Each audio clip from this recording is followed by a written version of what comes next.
So, this is the second time that I've tried to record this video. The first time I tried to record it, I watched it back and realized that it was the most boring 5 minutes I've ever watched in my life.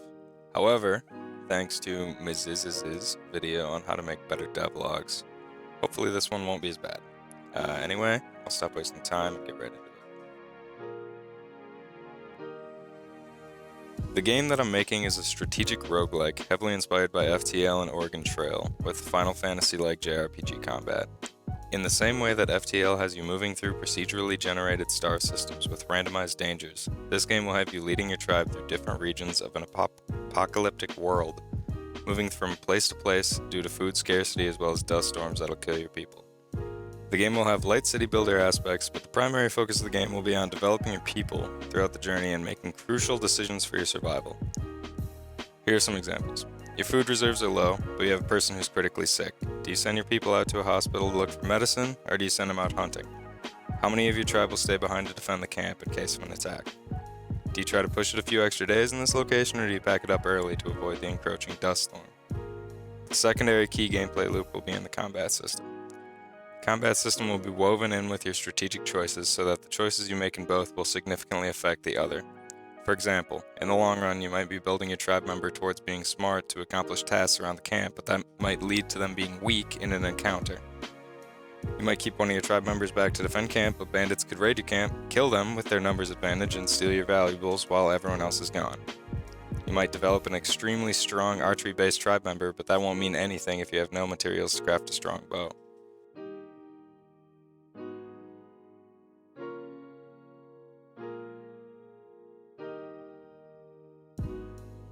One massive issue that I've always had with sandbox-type roguelikes is that it never feels like there's a true goal to accomplish at the end of them. Dwarf Fortress, for example, has you building an ever larger fortress, but in the end, the only real objective is to die in a fun way. In Kenshi, the goal is to get stronger and stronger and possibly eventually create a village, but it is up to you to determine your own short and long-term goals, which can leave players feeling relatively clueless for long portions of the game and make them bored. At least in my experience. Some games that I think straddle the line between sandbox freedom and goal setting are FTL and RimWorld. In both of these games, you have a very well-defined end goal.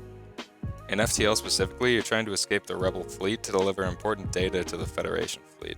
In RimWorld, you're trying to build yourself up to a point where you can launch a rocket and get your people off the planet. Both games do a really good job of giving you a goal and finding your own way to make these goals happen, and that's something that I'm going to try to keep in mind while I'm making my game.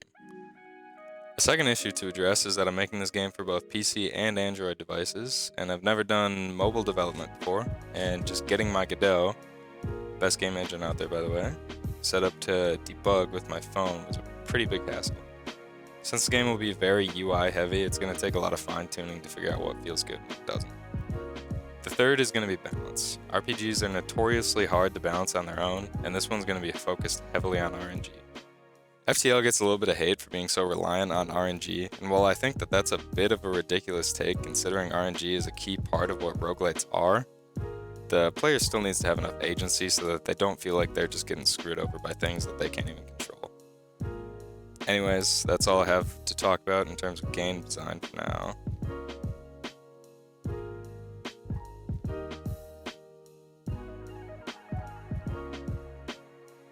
I suck at art. I really suck.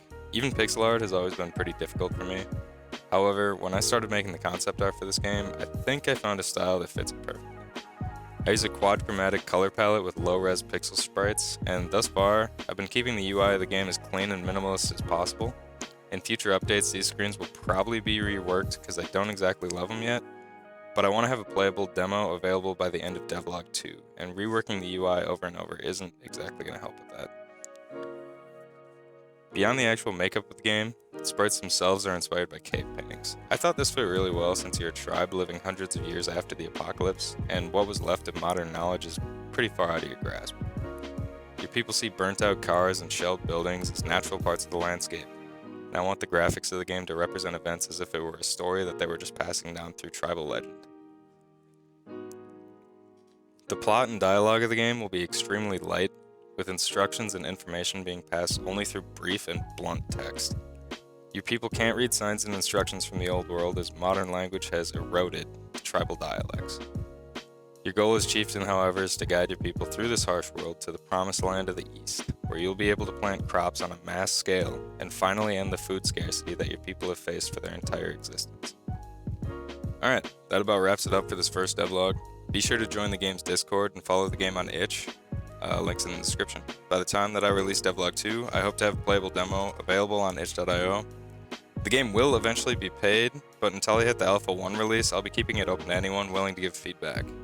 Thanks for watching, and I'll catch you in Devlog 2.